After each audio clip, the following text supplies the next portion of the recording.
big part of the story. The press has had plenty of questions about the classified document scandal, but Press Secretary Karine Jean-Pierre is refusing to answer any of them.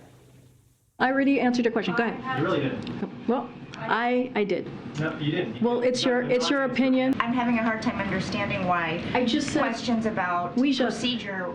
And I just said to you, the White House counsel's office will be able to address that question. We're having a conversation about adding a member to the staff to speak publicly on this. Peter, I actually just answered that question. I said we have someone currently. So that means no. Why is it a DOJ question? And let's be clear, it's not your decision to make of what I can or can't answer from here.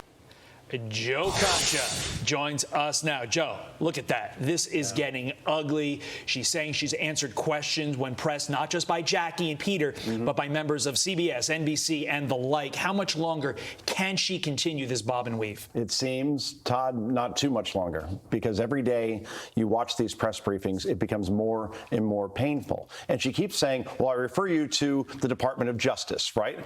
So then when Jackie Heinrich asked yesterday, oh, will you bring a DOJ official here to answer questions then because they're not responding to our inquiries? She said no. So it's constantly this circle of communication where there is no communication. Here's the problem for the White House right now.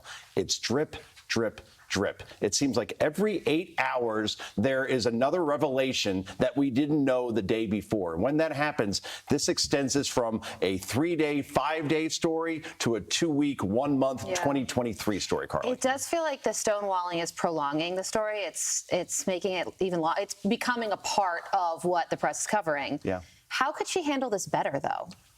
Well, Jen Psaki, her predecessor, at least had the ability to think on her feet, right? And would push back in an extemporaneous way outside of whatever is written for her in a binder.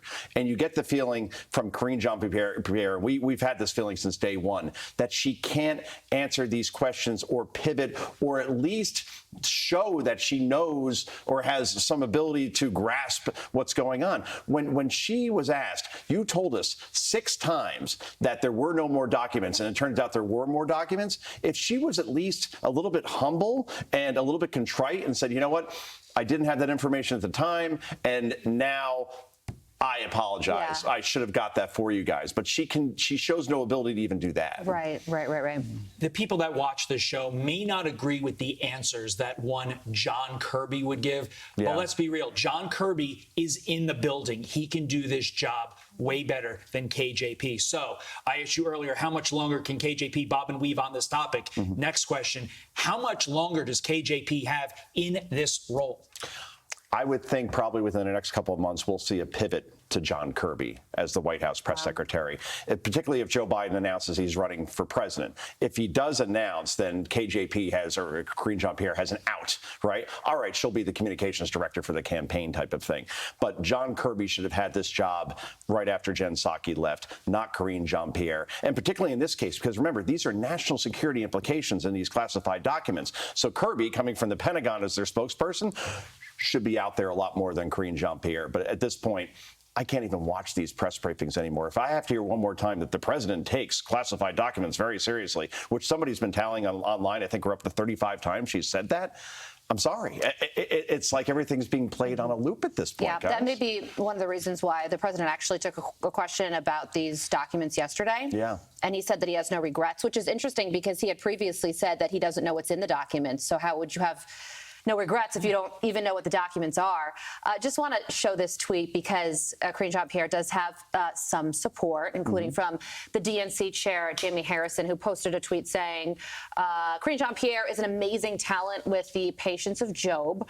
Unlike the previous administration that stopped having briefings, Karine steps into the arena daily, armed with the truth and fueled by the president's commitment to deliver for the American people. Keep pushing, my friend. My friend. Oh, the DNC likes the press secretary. That's very interesting. That's also true. If that came from another reporter or some reporter or journalist that retired that has some respect and reverence, then that would mean something. Coming from Jamie Harrison, that doesn't mean a lot. I just get a kick out of the president saying that he has no regrets for leaving classified documents next to your Corvette in the garage. I leave clothes I'm going to donate that my kids have outgrown next to my car in my garage, my Ford Fiesta, right? So the president keeps stepping on the message, as we've seen. Can I have some of those clothes? Because I'm probably going to need Yeah. Yes, that's right. You've got boys. Yeah, yeah. Hand-me-downs for you. Yeah, And again, sounds good. we're not saying KJP's a bad person. This is a very tough job. I don't know if I could do that job. I could never do it. But the fact of the matter is, she's in that job. A lot of people want that job that would be better suited. Before we let you go, yes. Are you confident the entire White House press corps will continue to keep the pressure on this story, or are they going to let it go by the wayside while only Peter and Jackie keep it up? At this point, it's been going on for about 2 weeks. Why would it stop when new revelations keep coming out? Let it be known, this is the worst press secretary of our lifetimes. And yes, it's not personal. It's based on performance, Todd, Carly. Joe, thank you. You have a great weekend. Giants win this weekend, by the way. That's the prediction. On national television. Wow. Right? I don't even make that prediction, but I hope you're right, Joe. 24-21. I'm Steve Ducey. I'm Brian Kilmeade. And I'm Ainsley Earhart. And click here to subscribe to the Fox News YouTube page to catch our hottest interviews and most compelling analysis.